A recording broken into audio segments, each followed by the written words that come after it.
Bien, Valentina, la gente va a decir, oye, ¿por qué este tema de los granjeros de la India y las nuevas legislaciones que acaban de autorizar para la agricultura?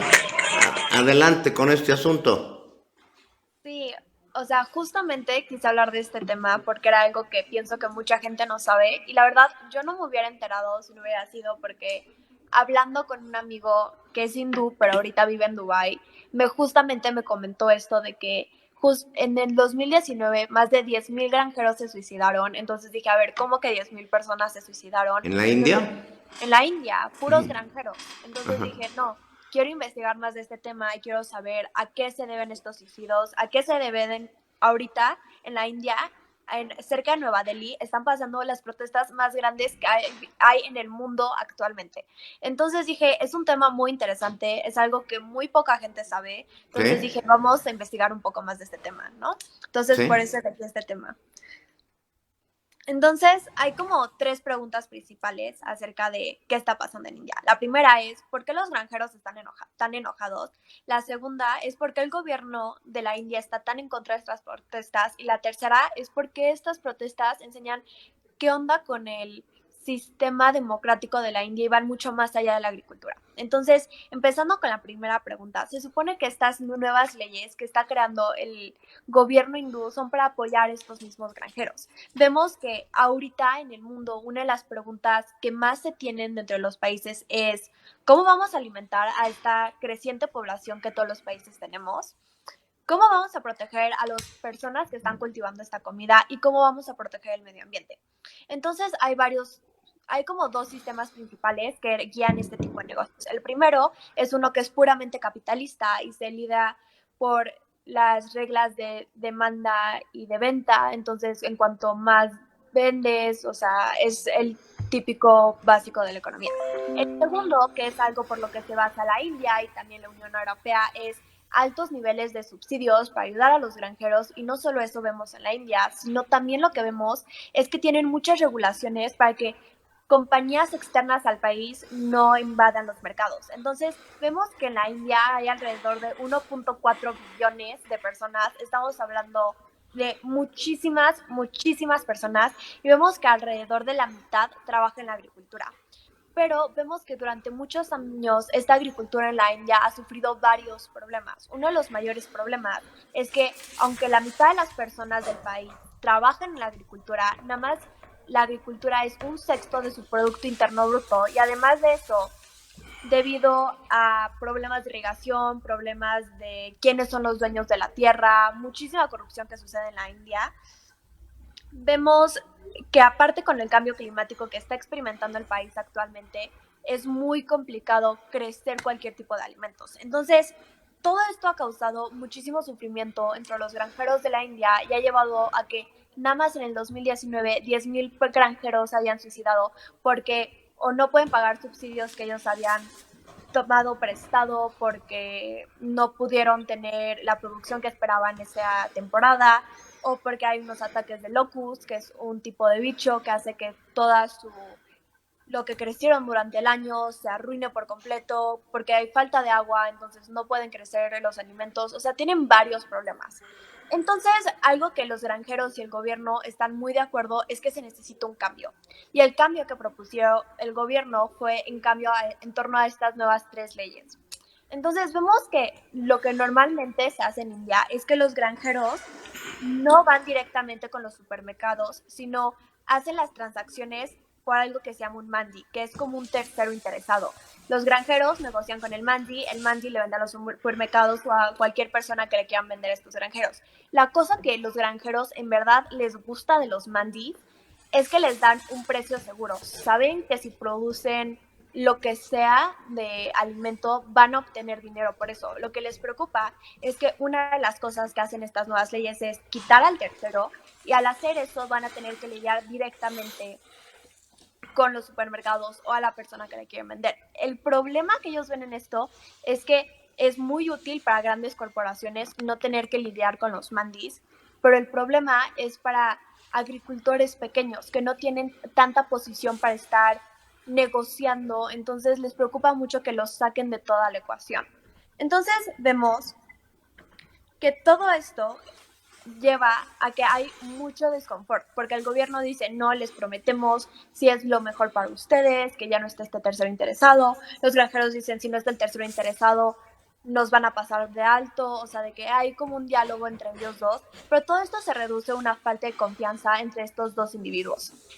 Entonces vemos que lo que decidieron hacer los granjeros para demostrar su descontento masivo es que, en verdad, no es exagerando, cientos de miles de hindús están en las calles.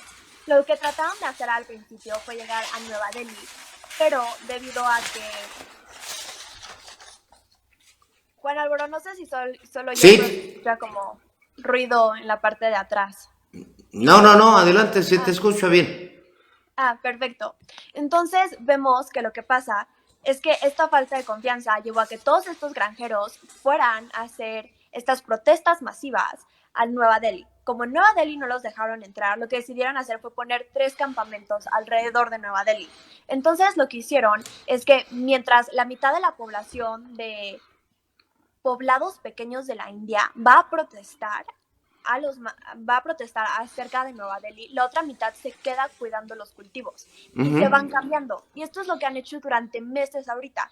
Pero lo que vemos es que justo en algo que es parecido al Día de la Independencia en la India, lo que hicieron es uno de los monumentos más importantes en la India es el Palacio Rojo. Entonces lo que hicieron estos granjeros fue ir y meterse al Palacio Rojo a la fuerza, lo sacaron los policías, fue una locura.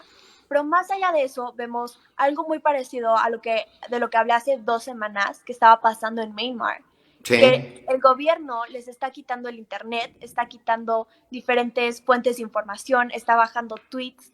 Vemos toda esta como interposición del gobierno hacia las protestas y no solo a eso, sino también a la libertad de expresión de las mismas personas de la India. Vemos que a muchísimos reporteros que han comentado acerca de lo que está pasando se les han puesto cargos de que están incitando a la violencia y no solo eso, vemos que cuando celebridades de Estados Unidos y de Europa como Rihanna y Greta Thunberg decidieron hacer comentarios acerca de lo que estaba pasando en la India y cómo consideraban que si en verdad la India era un país democrático, como se dice, que es la mayor democracia del mundo, y iban en verdad a escuchar a sus personas, deberían de escuchar lo que estaban diciendo estos granjeros. Y vemos que se recibió de una forma increíblemente hostil por parte del BJP Party, que es el gobierno que ahorita está en la India, que está dirigido por Narendra Modi. Entonces vemos que el gobierno se supone, o lo que se dice, es que está muy en contra de que se quiten estas legislaciones por la corrupción que se vive en la India. Se dice que justamente a los amigos de los que están ahorita en el gobierno dentro de la India les conviene muchísimo este tipo de leyes porque son las industrias más grandes y de esa forma van a poder negociar directamente con los supermercados sin pasar por el tercero. Algo que los granjeros dicen, a nosotros no nos conviene en lo absoluto. Entonces vemos que por un lado está la élite de la India apoyando estas leyes y del otro lado vemos a las personas en verdad más pobres diciendo que no. Vemos que ha viajado personas de absolutamente todos los rincones de la India a hacer estas protestas.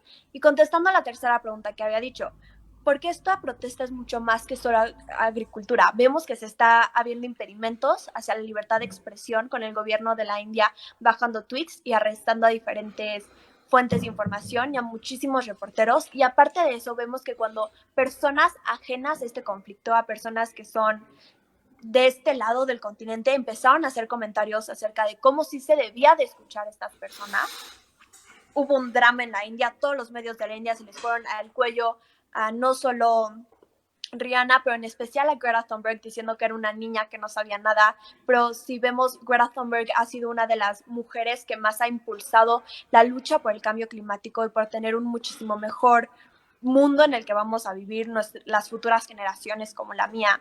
Entonces se me hizo muy interesante cómo este es un conflicto masivo, porque estamos hablando de cientos miles de personas protestando, Millones. y es algo que no se ha tomado mucho en consideración, es algo que casi no se reporta. Entonces, se me hizo un tema muy interesante para hablar hoy. Efectivamente, vivimos ya en un mundo globalizado en donde lo que ocurre del otro lado del continente o en África, en este caso, en la India repercute en todo el mundo. Hablaste de aspectos fundamentales como es la situación de la democracia, la cuestión del campo, algo que será fundamental para ustedes, y lo es ya para nosotros, aunque vayamos de salida, el cambio climático, y aquí seguimos quemando carbón y combustóleo. Es lamentable, terriblemente, la situación de la democracia y el embate que siempre se da cuando hay estos conflictos contra la prensa, contra los medios de comunicación. Muy documentada tu colaboración, algo de lo que casi no se habla. Bueno, con esto aportamos a esa visión global que tenemos en este noticiero con gente tan talentosa como tú. Nos vemos el próximo martes, Valentina. Muchas gracias. Hasta luego, Juan. Oye, recuérdale a todos tu ejército de seguidores que no se les olvide ponerle me gusta y que se vayan a YouTube, por favor. Claro, no se les olvide ponerle like y me gusta. Exacto. Muchas gracias Valentina Márquez Miranda, como todos los martes, puntualmente en su colaboración en este enlace por Google Meet hasta la Ciudad de México. Gracias, Valentina. Aquí en Querétaro, el titular de la Secretaría de Desarrollo Sustentable, que es a la vez el coordinador de la región Bajío y secretario de la Asociación Mexicana de Secretarios de Desarrollo Económico, la AMSDE, participó en una reunión de trabajo con los integrantes del organismo que llevaron a